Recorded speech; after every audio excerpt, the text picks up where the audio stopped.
Hey, what's up, Giants fans? Welcome to another episode of Giants Talk. I'm Cole Kuiper here with Giants insider Alex Pavlovic. The Giants have signed a couple of arms. Moves are happening, so we'll talk about that. Plus, Alex sat down with the legend himself, Bruce Bochy. Stay tuned to the end of the episode to hear from Alex and Boch. Before we get started, Giants Talk is presented by Mancini's Sleep World.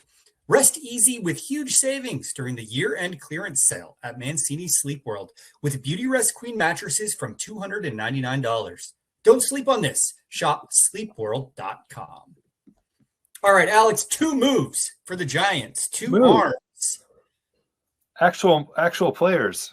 Actual things to discuss. We don't have a coaching staff yet, but we have only December 17th. It's a non-traditional offseason, Alex. Yeah, I think two moves. Adrian Hauser, Jason Foley. We have one of them is official. The Foley move was official. Hauser is yet to be fully announced, which means there's a 40-man move coming there. But I think it's two moves that are Hauser is the short term, like fills a hole.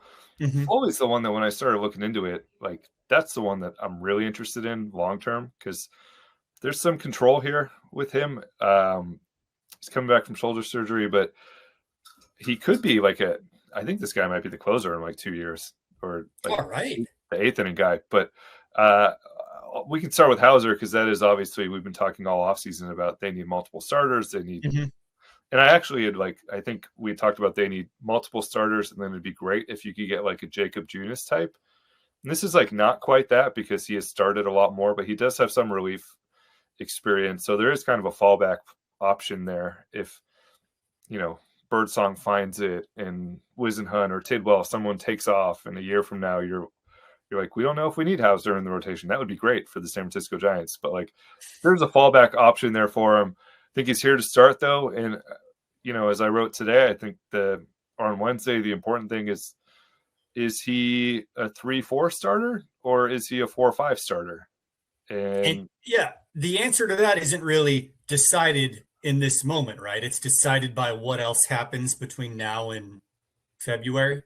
Yeah, if he is the second best starter you get this offseason, I think you've done all right. Like he was really good in the first half last year. He was on their radar like before the trade deadline a little bit, ends up getting traded from the White Sox.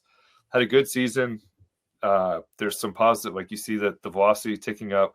Doesn't have a lot of mileage on his arm, like because he hasn't been like a 33 start a year guy for the last 5 years. So if this is your 4 or your 5 and Landon Roop is in that mix as well, and you went out and got this is not reporting anything, but like let's say there's you throw a Imai Be careful. You throw somebody else in that. You throw somebody else up there with Webb and Ray, and then you have Hauser and Roop and the depth behind him. I think you're in good shape.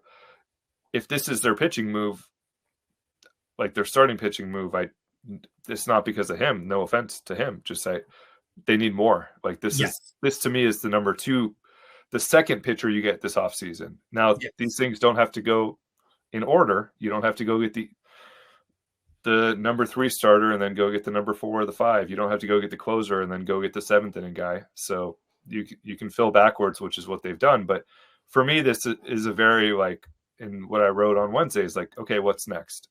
Exactly. This feels like the appetizer for the off-season signings in the rotation. And if we would remain hungry, I guess, as fans, if this was the main course. The deal is for 2 years, $22 million with an option for a third year. And keen-eyed Giants fans might remember him from blowing the doors off the Giants twice last year. Yeah. And again, if this is like if he's one of 2 starting pitchers you had this offseason, I think it's good. Like he's worthy of being at the back end of a rotation. He had a good season last year. 3.31 ERA, 3.81 FIP. Again, you mentioned that the 2 outings against the Giants, very impressive. I think, what do you write here? June and August with 2 different teams. Combined 12 innings, 0 runs, handful of hits, struck out the Giants plenty of times. He looked good there. So if that's the guy we're getting. he would have made a ton of sense if they were buying at the deadline. Yeah. And it's like, this is a guy who can give you some innings down the stretch, give you a chance to win some games. Make sure you don't have to rely on some of these guys who maybe don't look quite ready to be big league starters. So again, I think a good addition, a nice cost-controlled addition. It's not going to break the bank, not very much money, no matter what happens with him. I love those 2-year deals for starting pitchers. They've had a lot of success with the short-term deals for guys in this age range, like the Gosmans, the Woods, the DeSclafanis. There was a second DeSclafani deal that did not work out as well. So I love those deals.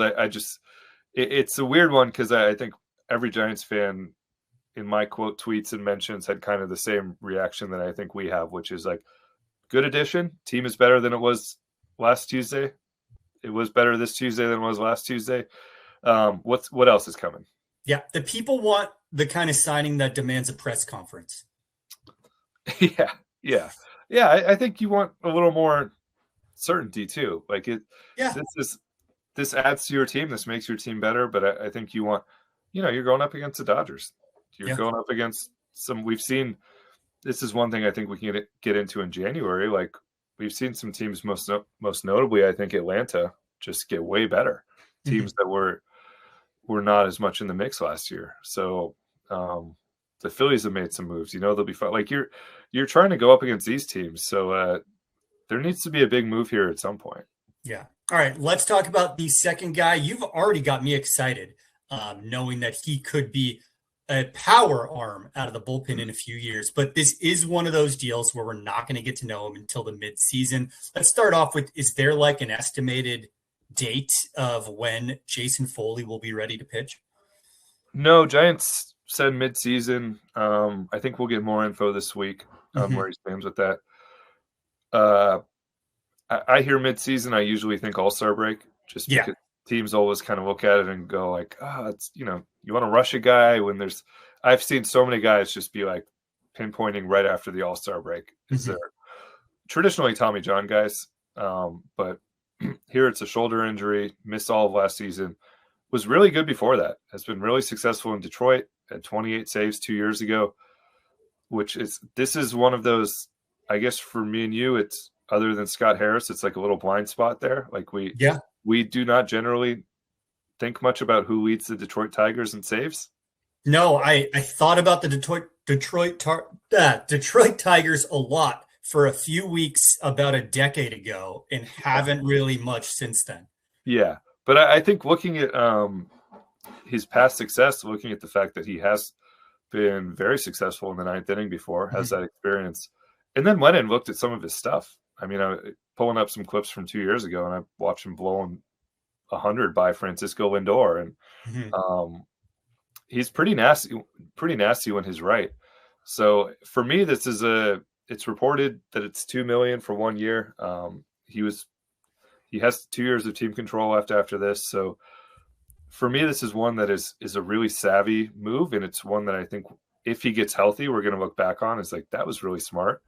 Coming off shoulder surgery and missing a year and a half, don't know what you can expect in the second half of this year or this year, but a guy that I think if he can get right physically, like, is really going to help the bullpen for a couple of years. And it's similar because they've added two guys to their bullpen, both coming off surgeries, but both have had real success in the big leagues. It's just been over in the American League Central. So we haven't seen much of it.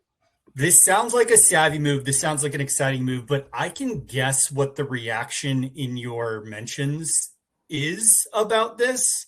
I mean, you look at a 1 year, $2 million deal that it's kind of more of a half year, $2 million deal. And how many times has the word Farhan come up in your mentions over the past? Quite often. It's people need to, first of all, like, they were making these kind of moves in the championship years. Like, yes. The core four were not four top prospects. Like,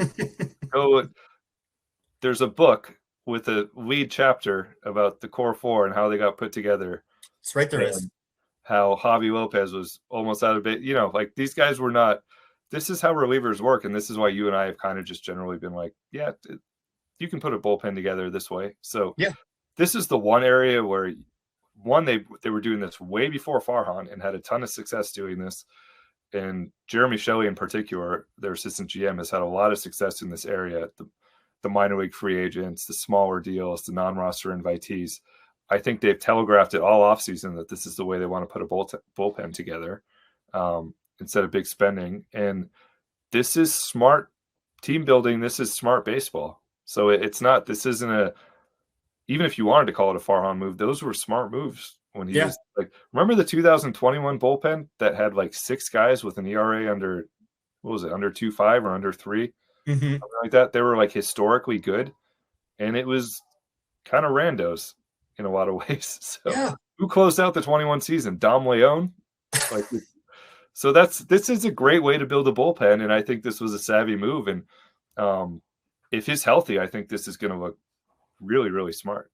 Well, if the Giants are building a bullpen right now, they're missing probably the most important piece in building a bullpen, and that's the closer. And I know we've talked about how even just right now, they'll find the arms. They'll find strong arms for a bullpen like this.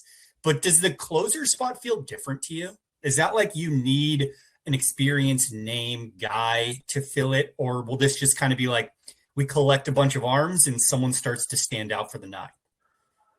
I would like if there was somebody who had, like, if Foley were ready, if he were, let's say he had been healthy going into free agency and he had the background he has, and it's like a 1-year, $8 million deal, like I'd feel a lot better about the current bullpen, because it's, you look at it and you go, who pitches the 9th on opening day is the current question. And it's not him, because he's going to be rehabbing. I think Logan Webb does. Yeah. Okay. On Friday of that first week, who pitches? You might be right. And again, like, I think I've been very adamant here that I could totally see Ryan Walker having like a 1.70 ERA next year. We did see when he got like full-time closer reps last year, it was just a little bit different for him. And so I do think it's different, and I don't think everybody can do it. And I think Walker could do it down the line. I think Peguero maybe could do it down the line. There are other guys. There are some young guys who could develop there. I mean, we'll see what ends up happening with like a Hayden Birdsong and where this goes. But as we stand right now in the middle of December, they don't have anyone that I would feel great about them being named the closer coming out of camp. So, and it is a difficult job. It is. We've seen a lot of guys go into that role. It's just different. The 9th inning is different than every other inning. Tyler Rogers, who is a fantastic reliever and just got seriously paid, he just wasn't a fit in the 9th inning. He was great. He was awesome in the 8th inning, and wasn't as good in the 9th, or wasn't as good at times when they threw him in extra innings and things like that. So, I would feel more comfortable if they would go. Now, the problem is, you look at the market and like, there's not really. I think Pete Fairbanks is like the only guy left who's. That's what I was going to say. The closers have moved. Yeah, you're getting snatched up. I mean, Weaver signs a 2-year deal today to I think be a setup man, stay in New York 2 years, $22 million. So that was kind of a guy. I'm like, that's like the guy where you go, okay, that can be your closer at the start of the year, and if it's not working, you can see who else fills in, and you have these guys getting healthy and see how this works over the course of 162. But they do need to find that person who you feel good coming out of camp. And Diaz is gone, Suarez is gone, Iglesias, Helsley, Williams, Kenley Jansen is off the board. So it is like kind of Fairbanks is the last experienced closer, I think, left. There's other guys who have done it at times and could be that guy, but it is, I think, a little nerve-wracking. I think they can put together a good bullpen with the talent they have on hand, and some of these young pitchers maybe will be good fits in that bullpen. And I just think you probably, like, as Tony thinks about like what managers are judged on, and a lot of it is like the last 3 innings, how did you get those final 9 outs? They don't have a full roadmap right now to how to get there. We're having a guy on later this episode whose bullpen carried him through so many rough games. And, it just became something we didn't even bother about appreciating because of how lights out they were. You also saw in 2016 when he went to closer by committee in the second half. And it was because he had no one he could really trust to throw out there. And we saw the way that season ended. So This is like maybe an old school thing, but I do think it's important to have the one guy at the end where everyone just kind of knows, like, Yeah, that guy's sitting there and that guy's going to get, as much as Camilo made people's like heart race at times, like, you knew he was sitting there and you knew that he's your closer, and more often than not was successful. Who are we saying farewell to, or who is getting bumped off the 40-man for these moves? We have names yet, Alex? Joey Weimer, we hardly knew. Joey Weimer. It's been a great month, bud. Someone did send a funny tweet. They're like, "Oh, what did he do in November?" To like, and I'm like, it was weird in the off season. You get picked up and then you get DFA'd, and it's like, I've been having great workouts. So might end up, we'll see. He was on the fringes of 40-man roster land anyway, just in his career. So might still be an option for him to come back. I was a little surprised because, you're picking him, or you're picking Matos and Dean over him right now. And some others, like Meckler is still on the 40-man as we record. Another move is coming this week for Hauser, but I think I was a little surprised by that, and also, like, I kind of talked myself into him and Drew Gilbert in right field, and we talked about his splits and the fact that he could be a good partner for a left-handed hitter, good defender. So I kind of was okay with it. A little surprising. Yeah. All right. Well, I want to get to our Bruce Bochy interview. First, we have mailbag questions, Alex. Before we get to any of that, Giants Talk is presented by Mancini's Sleep World. Rest easy with huge savings during the year-end clearance sale at Mancini's Sleep World with Beauty Rest Queen mattresses from $299. Don't sleep on this. Shop sleepworld.com. $299? $299. Like fast food meal now. Yeah, basically.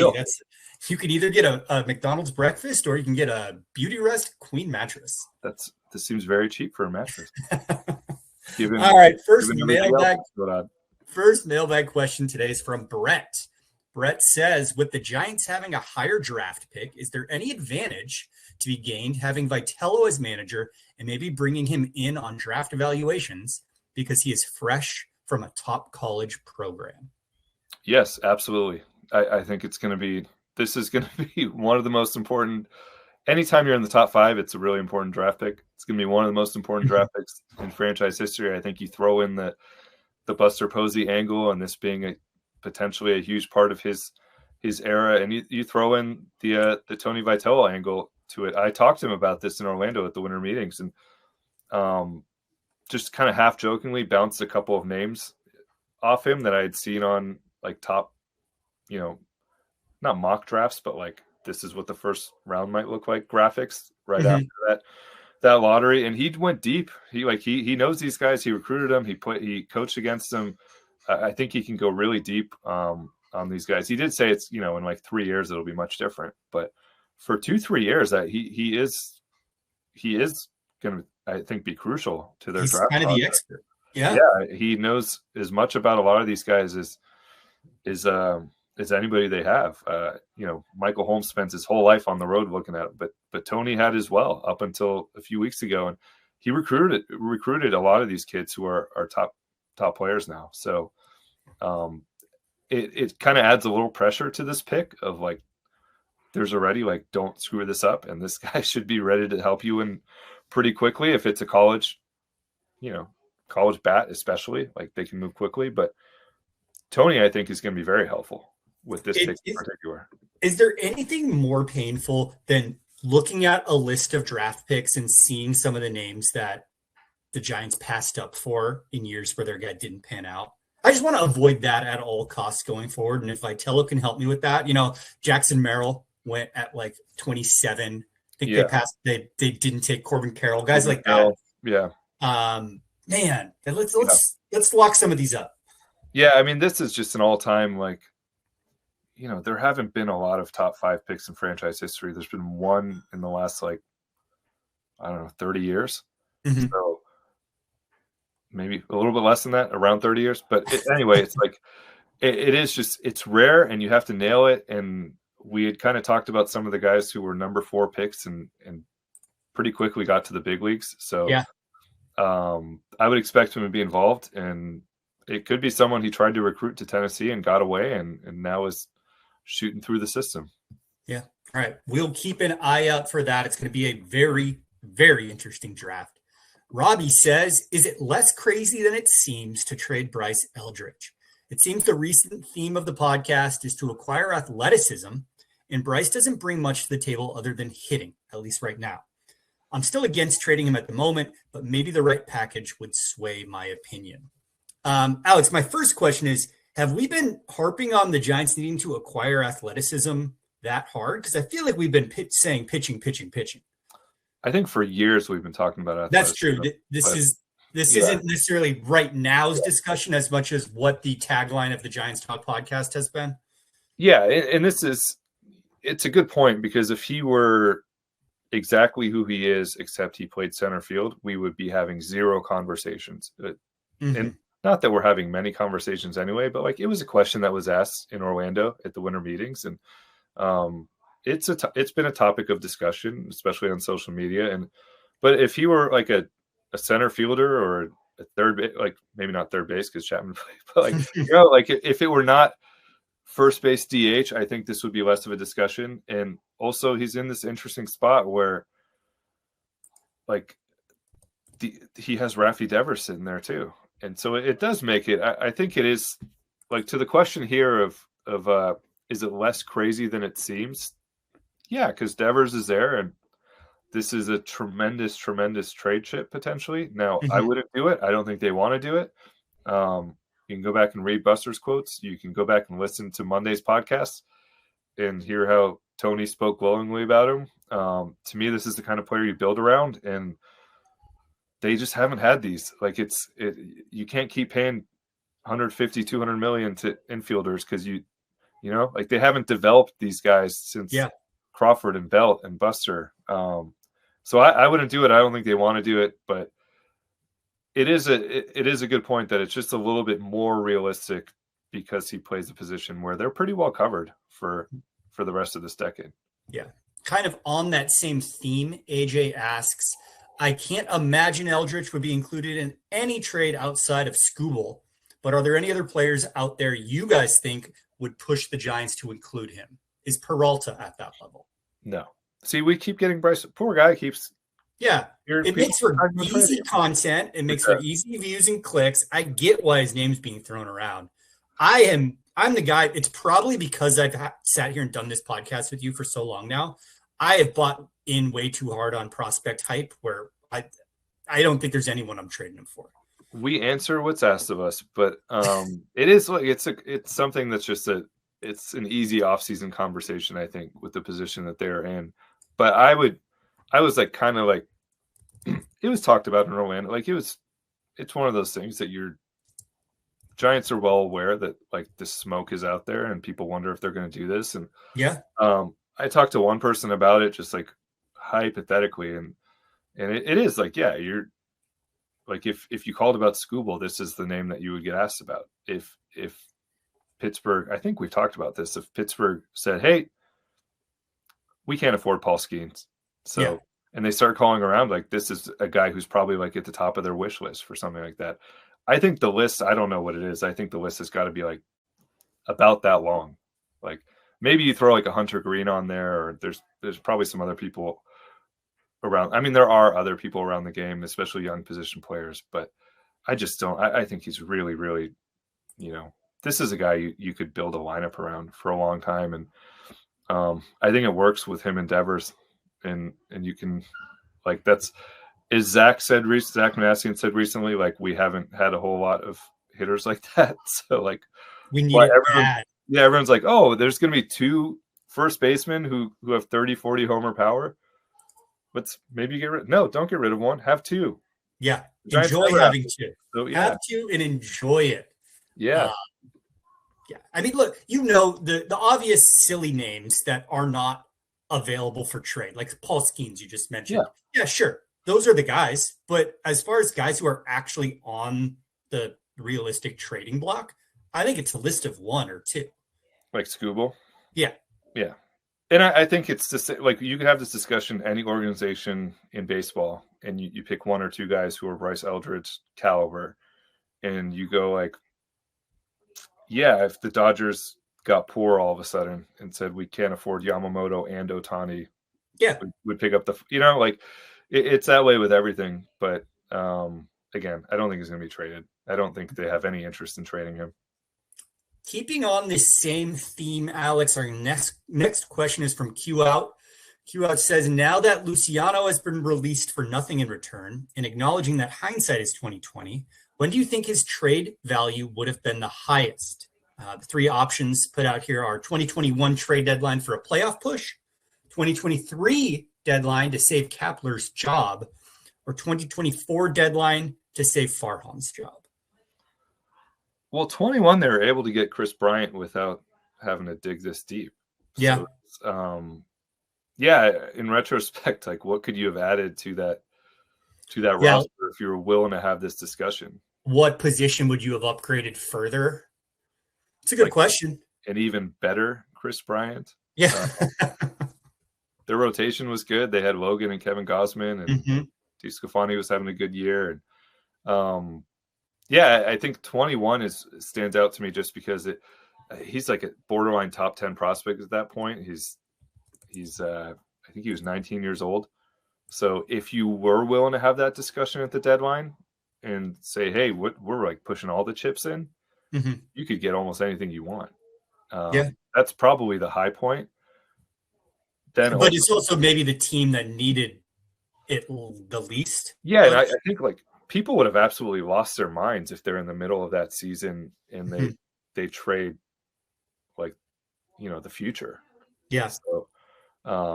So I don't think it would have made any sense there. For me, if you're talking about like highest trade value, it's probably around then when he was like 19, 20 before some of the warts are there. Those guys always have tremendous value. He was like, he got up to like number 12 on Baseball America's list in 21. If you're talking about when they should have done it, I'd probably look at like 23. Yeah. And it was AJ Pollock, and that was it. And I know they were disappointed with just the general state of that trade market and what was out there, but we know how that season ended. That's a year where you probably could have, looking back, I'm sure Giants people who were very involved and who are not here any longer, like know some of the guys they talked about from other teams. Yeah, they had a pretty hot June that year, and that would have been a nice point to add someone. Yeah, but again, I'll go to like there was some excitement at the end of that year when Farhan said he's going to be the shortstop. Yeah, in 24. So it wasn't.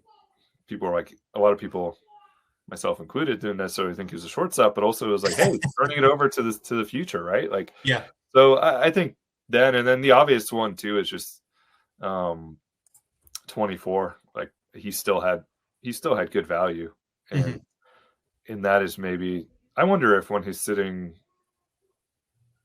he's thinking about how the Giants' tenure went down. I do wonder like how Farhan looks at like that trade deadline, and because remember that was the famous like held the pitching, held Blake Snell, said we have the best rotation in baseball potentially down the stretch, which all turned out to be like at the expense of his job.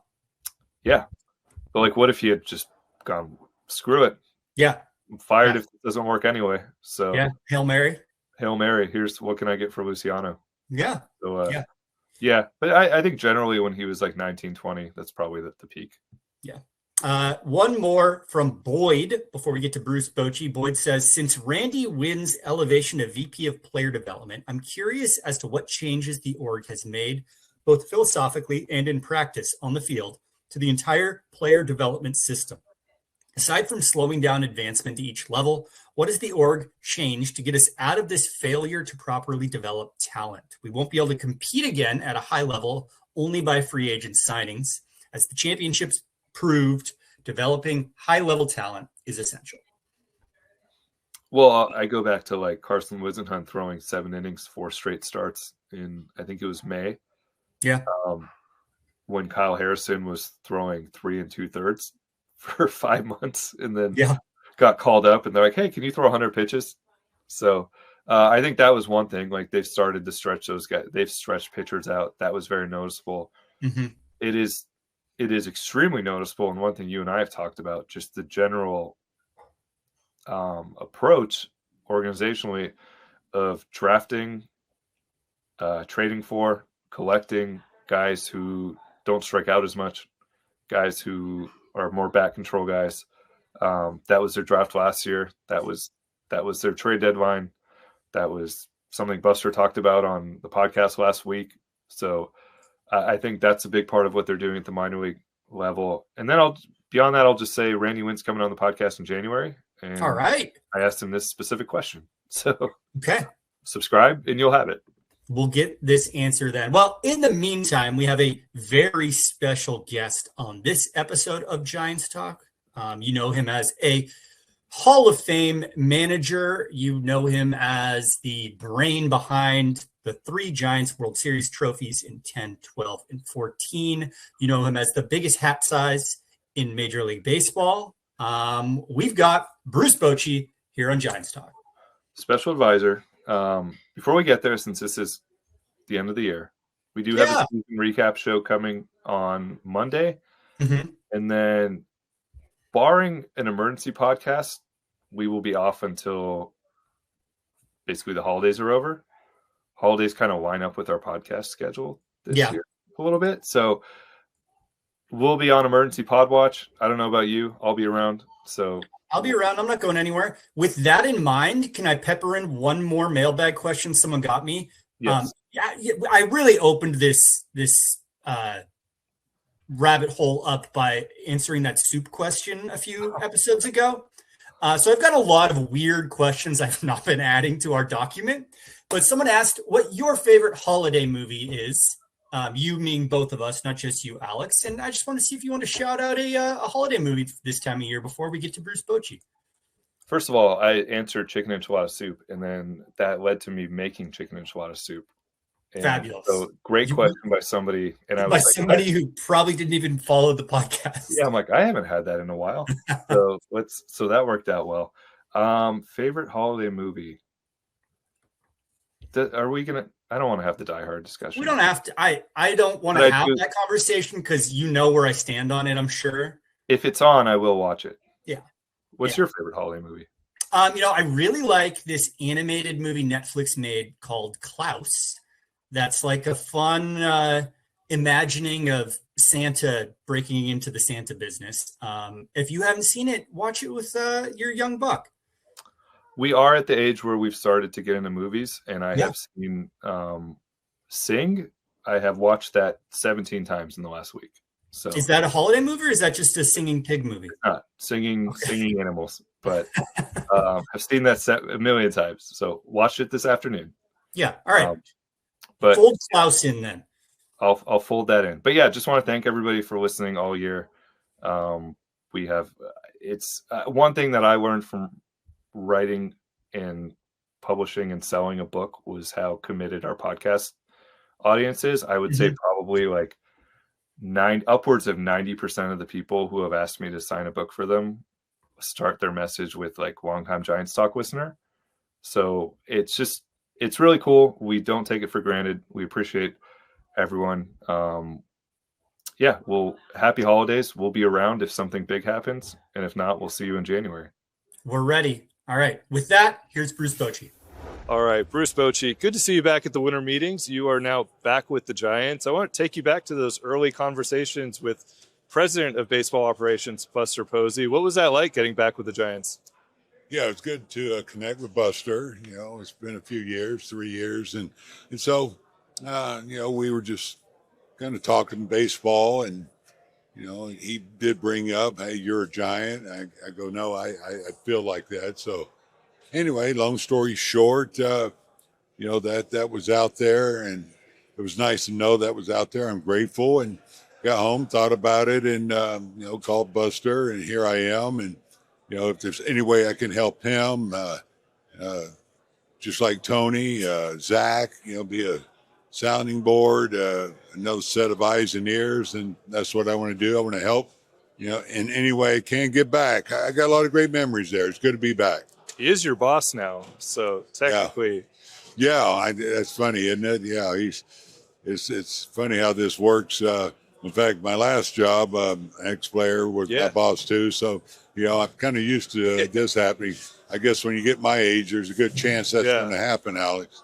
You met with Tony Vitello before you took the job. What was that meeting like, and what did you tell him about being the manager of the San Francisco Giants? Yeah, I really enjoyed my time with him. I got to meet his parents. Greg and Kathy joined us and had a really nice conversation. And first I asked him if he was nuts, and because I live in Tennessee now, and of course I know how big he was there, how popular, and what a great program they had there in Tennessee. But he's ready for a new challenge and couldn't find a better spot than San Francisco. And I told him that, and I think the fans are going to love him.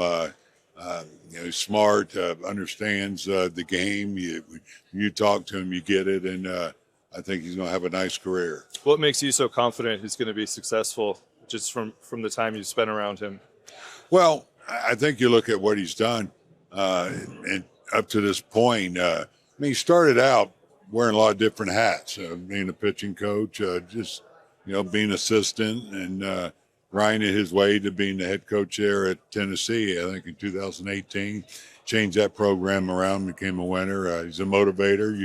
You get that feeling when you talk to him. So I know he's excited about it, wants to do well, and I think you're talking about a guy that loves baseball.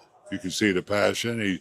I've already called him a baseball rat. He's not that old, but that's his life, and so I know he's excited about this opportunity. Have you given him any advice yet on just how to get through? I mean, especially with some of the things you were great at. I think the thing managers are judged on most these days is like bullpen decisions. That's something you were. He brought that up. And then, there's no easy answer on that because every year you're probably going to have a different bullpen, especially in today's game. Although I had, 3 really important guys for, those championships, which I know I was lucky to have, but you got to adjust every year, with what you have, who's your closer. We had to change closers when I was there, and how you work the bullpen. You get to know them, and, you just get better with it as the year goes. Hopefully after a month, you have a good feel of what you have, and trust your instincts, because you're going to get a lot of information. But, he's been doing this a while. Just go with your gut when you think you need to make a change. Part of your story as a big league manager is trusting your instincts late in big games, including the World Series with Madison Bumgarner. A lot was made of what Yamamoto did and comparing those two. When you watched what Yamamoto did and thought back to what Bumgarner did for you, did you have any thoughts on the comparison there? Oh, I did, and very similar. Bum, after he threw Game 5, he came in to my office. He threw 118 pitches and said, "You're going to start me next game, right? We had a day off." Mm-hmm. So he was throwing the ball so well and mechanically was just in sync with everything that I don't think he was even feeling it on his arm. And it was just along for the ride. And so he had that resilience. So I wouldn't have been surprised that Bum couldn't have thrown the next day and did what we just saw. So, yeah, it did remind me of Bum. It still amazes me, even though looking back, the guy was ready to pitch the day before. Yeah. One thing you didn't have to deal with in San Francisco, you did a little bit at the end. The Dodgers are starting to build the way they are. Now they've won back-to-back titles, the last 2 titles since you won one. If you were Tony, if you were Buster and trying to attack that challenge of going after a team that's won back-to-back in the division, what would you tell your players? Well, first of all, I think you want to definitely send a message or hopefully motivate them that that's who we got to be. To beat them, you got to play your best ball, and it starts with preparation. It starts in spring training. Have your goals, and that's the way you're going to win that division. It's been like that for a while, and it's time to end that. And so anyway, it's just hard work. You just can't say it. You got to get after it, and how you go about your business, and that's what I think the Giants plan on doing. Do you have the payroll they have? Maybe not, but still doesn't mean that with the talent they have, I'm really impressed with the core guys, and they're looking at some pitching that this team it should have a chance, I think, to compete with anybody in our division. Switching gears a little bit, it is Hall of Fame time. Did you have any thoughts on Jeff finally getting in on Sunday night? I know you managed against him a little bit and coincided a little bit. Long overdue. I mean, what a career he had. I saw him from the other side. I wish I'd have had him on my club, but I came up a little late to San Francisco. So I hated him when he was up there, especially with men on base. You knew he was going to hit the ball hard. He was just such a clutch hitter, but you look at the numbers he put up. I mean, here's a guy that led all second basemen home runs. I mean, come on, he should be in. So I'm happy for him. I liked the way he played. He played with an edge. He played all out to win, and he would do anything to help his team win.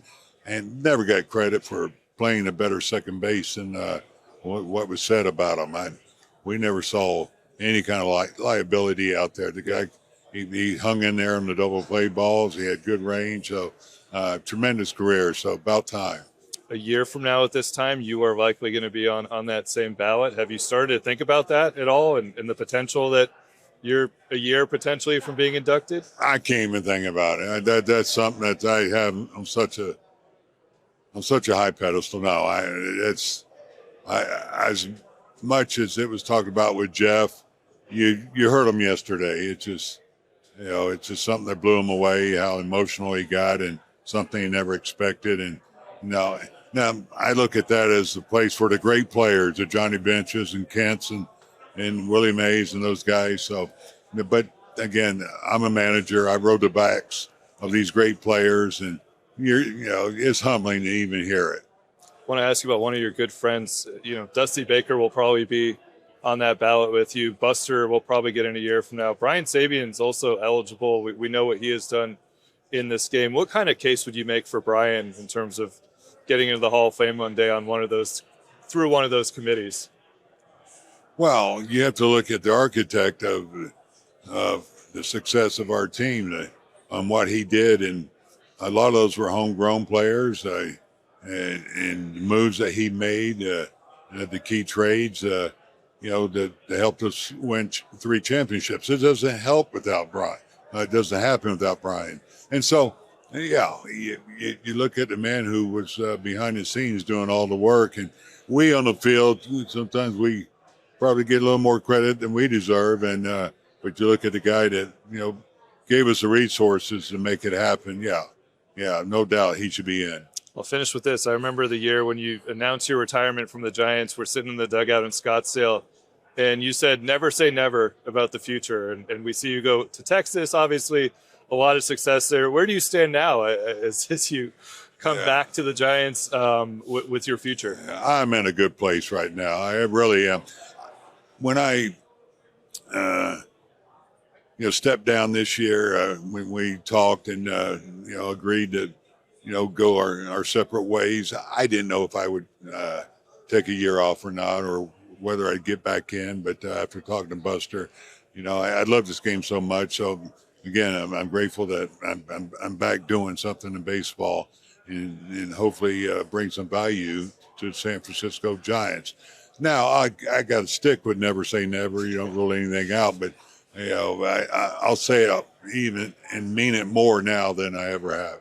All right, Bruce Bochy, good to have you back in San Francisco. There's a Brandon Belt Day next year at the ballpark, so I hope we see you that day. Good chance you'll see me there. Good to have you back. Thanks for see the big giraffe. Yeah.